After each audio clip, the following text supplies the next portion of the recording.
और ये एक बार ही नहीं, इससे पहले भी इजराइल ने सबकी पुंगी बजाई थी और आज भी वो पुंगी बजा रहा है। ईरान ने अभी लेटेस्ट मिशन सिंदूर के ऊपर पाकिस्तान का समर्थन किया है। इजराइल ने क्यों नहीं साथ दिया हमारा भाई साहब? बिल्कुल दिया।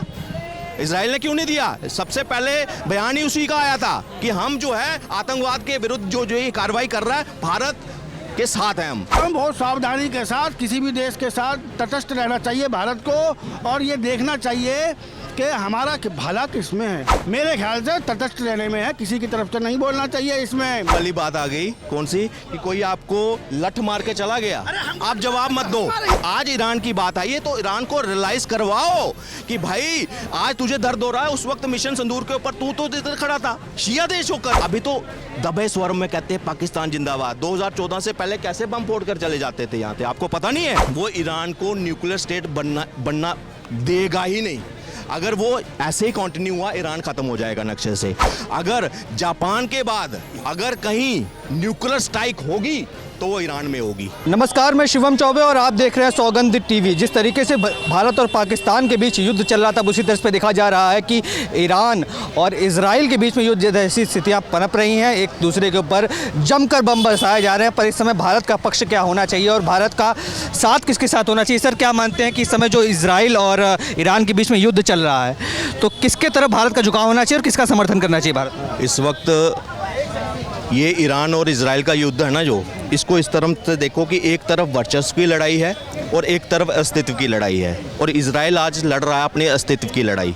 और ये एक बार ही नहीं, इससे पहले भी बार बार इजिप्ट ने अटैक किया था, कई कंट्रियां मिलकर एक साथ अटैक किया था। उस वक्त भी इजराइल ने सबकी पुंगी बजाई थी और आज भी वो पुंगी बजा रहा है। समझना इस चीज़ को, आज भी वो पुंगी बजा रहा है उनकी। और एज ए भारतीय मुझे किसके साथ खड़े होना है? लेटेस्ट आज का समीकरण ये कहता है कि हमें इजराइल के साथ खड़े होना है। और इजराइल पे सुनो, आज इजराइल पे भारत सरकार का बयान भी आया है। उन्होंने समर्थन उसका किया है। किस वजह से?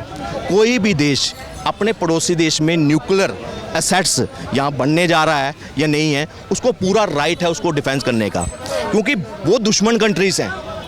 वो दुश्मन, कभी पाकिस्तान था ना, वो अपने जब टेस्टिंग कर रहा था, हम भी ऐसे बिलबिला रहे थे, हम भी ऐसे ही कर रहे थे।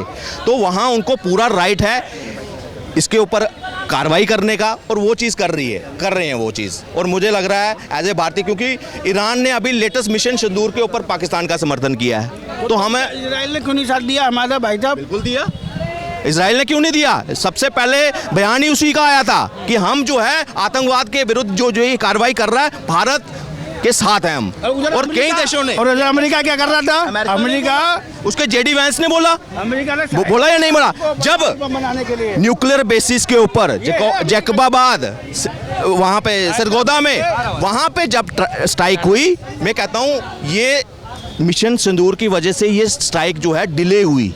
अदरवाइज अमेरिका ने पहले से प्लान किया था कि पाकिस्तान को बेस बनाकर हमने ईरान को अटैक करना है। तो आपको क्या लगता है, ईरान का समर्थन करना चाहिए भारत को या इजराइल? मैं कह रहा हूँ बहुत सावधानी के साथ किसी भी देश के साथ तटस्थ रहना चाहिए भारत को, और ये देखना चाहिए कि हमारा भला किसमें है। ये बहुत में है हमारा भला, आपके हिसाब से किसमें? मेरे ख्याल से तटस्थ रहने में है, किसी की तरफ से नहीं बोलना चाहिए। इसमें ये दोस्त और भाई जैसे आपस में लड़ जाते हैं तो किसी की तरफ नहीं बोल सकते हैं। इसी प्रकार भारत को किसी से नहीं बोलना तो आपको क्या लगता है, कल को अगर चीन या पाकिस्तान के साथ हमारा युद्ध होता है तो इजराइल हमारा साथ देगा अगर हम चुप्पी बैठाएं? लंबी चाल है। चाल ये है कि अमेरिका जो है वो चाहता है कि पूर्वी एशिया के अंदर अपना एक बेस स्थापित करना, और वो चाहता है कि पूरे एशिया को मैं यहाँ से बेस में स्थापित करके कंट्रोल करूँ, नियंत्रित करूँ। और अमेरिका की चाल को हम सही तरीके से समझते हैं। बेशक अमेरिका के पीछे इजराइल वो उनका कर रहा है, लेकिन ईरान जो है वो कहीं ना कहीं हमारी इसमें भारत को किससे फ़ायदा? भारत को अगर मौजूदा परिप्रेक्ष्य में देखें तो भारत को इजराइल से फ़ायदा है या ईरान से फ़ायदा? ना बोलना ही नहीं चाहिए भाई साहब, चुप रहना चाहिए, अपना फालतू की बकवास नहीं। चुप रहना चाहिए। देखो, ये वो वाली बात आ गई, कौन सी, कि कोई आपको लठ मार के चला गया, आप जवाब मत दो। पाकिस्तान के, अगर पाकिस्तान को समर्थन कर रहा है मिशन सिंदूर के ऊपर, तो मुझे बताओ वो लठ नहीं हुआ भारत की तरफ है? तो मतलब हम बोले भी ना, आज उसको औकात दिखाओ ना, टर्की को दिखाई ना आपने अपनी पूरी कर दिया, जितना बिजनेस था उसको बंद कर दिया था, उसको औकात आ गई समझ। तो वही चीज़ अगर आज ईरान की बात आई है तो ईरान को रियलाइज करवाओ कि भाई आज तुझे दर्द हो रहा है, उस वक्त मिशन सिंदूर के ऊपर तू तो इधर खड़ा था शिया देश होकर, जबकि पाकिस्तान ने कभी शिया सुन्नी का कभी समर्थन किया ही नहीं। अफगानिस्तान को डिस्ट्रॉय करने वाला कौन? वहाँ पाकिस्तान पपेट बना, अमेरिका का बेस प्रोवाइड किया पूरे अफगानिस्तान को, कितनी देर उन्होंने ख़त्म किया, मगर लास्ट में क्या हुआ, 15-18 साल वहाँ रहने के बाद छोड़ भागे ना।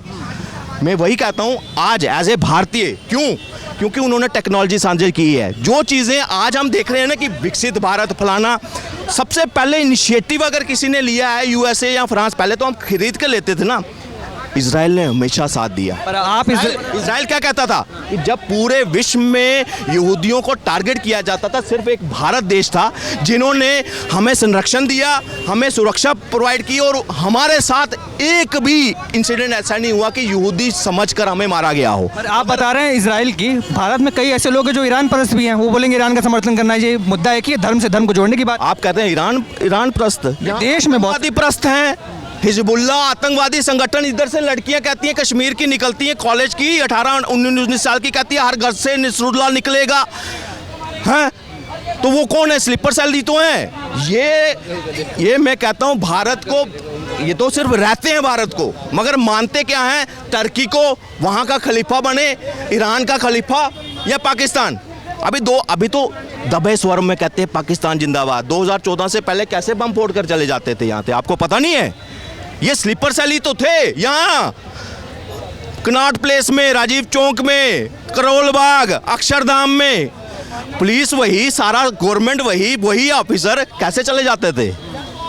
संरक्षण यहाँ का लोकल स्पोर्ट थी, तो आज भी है। 5 लाख तो दुल्हने हैं यहाँ पे पाकिस्तानियों की, घर जमाई यहाँ बैठे हैं, और वहाँ पे पिल्ले भी पैदा कर रखे हुए हैं उन्होंने, दिखे ना। और वो अभी 5 लाख किसका आंकड़ा है? सिर्फ भारतीय जनता शासित राज्यों का। सोचो कितने जासूस, कितने स्लीपर सेल यहाँ पे पनपे होंगे अभी तक। पिछली सरकारें सो ही रही।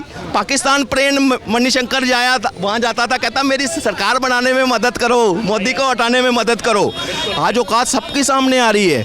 और जिनको आज हाइफा के ऊपर, हाइफा पोर्ट है एक अडानी का, उसको अलॉटमेंट हुई थी, उसके ऊपर स्ट्राइक हुई, और यहाँ के दल्ले कुछ पत्रकार है ना, दल्ला पत्रकार एक ही है, वो सारे समझ जाएंगे।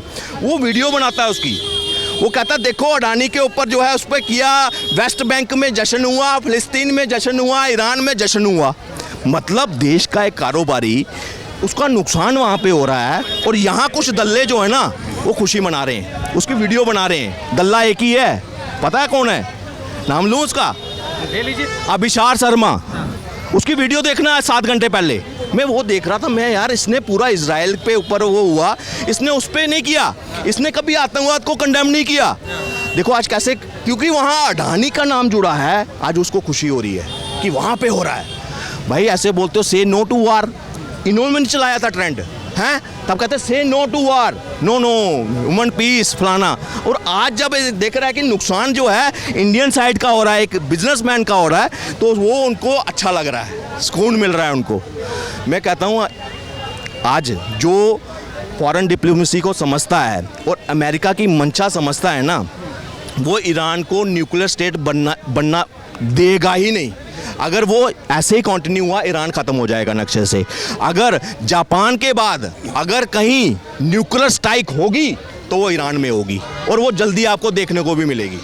आप देख रहे हैं सौगंध टीवी, सौगंध वतन की।